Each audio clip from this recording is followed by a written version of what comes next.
अस्सलाम वालेकुम व्यूवर्स, उम्मीद करता हूँ आप सब खैरियत से होंगे। आज मैं आपके लिए एक और न्यू वीडियो के साथ हाज़िर हुआ हूँ। वीडियो की तरफ जाने से पहले मैं आपसे गुजारिश करूँगा कि जो मेरे चैनल पे न्यू हैं काइंडली मेरे चैनल को कर दें सब्सक्राइब और बेल आइकन को कर दें ऑल पे, ताकि आने वाली तमाम इन्फॉर्मेटिव वीडियोज़ आप तक पहुँच जाएँ। आज हम जिस बारे में बात करेंगे वो है इंड्रोप डी इंजेक्शन, जिसको बनाता है न्यूट्रो फार्मा।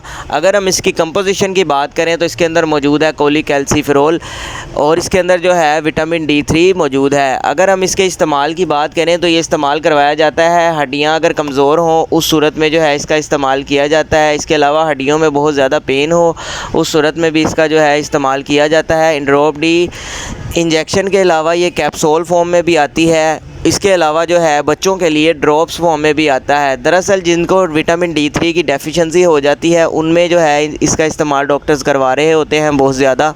इसके अलावा इंड्रोप डी का इस्तेमाल जो है ऑस्टियोपोरोसिस में करवाया जाता है, जो कि एक दरअसल हड्डियों की बीमारी है जिसमें आपकी हड्डियां जो है वो खोखली हो जाती हैं, कमज़ोर हो जाती हैं।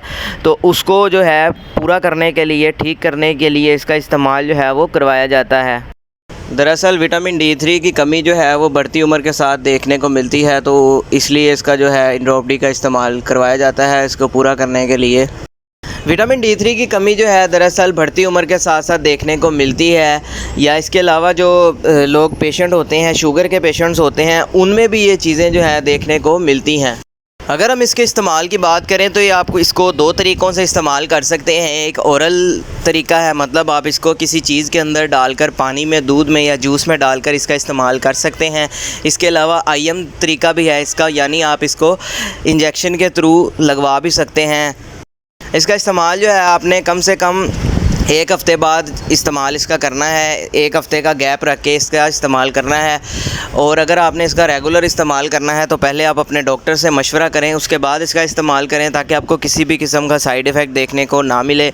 उम्मीद करता हूँ आपको मेरी ये वीडियो पसंद आई होगी। अगर आपको मेरी वीडियो पसंद आई हो तो वीडियो को लाइक लाजमी करें, शेयर करें और चैनल को सब्सक्राइब लाजमी करें, ताकि आने वाली तमाम इन्फॉर्मेटिव वीडियोज़ आपको मिलती रहें। शुक्रिया।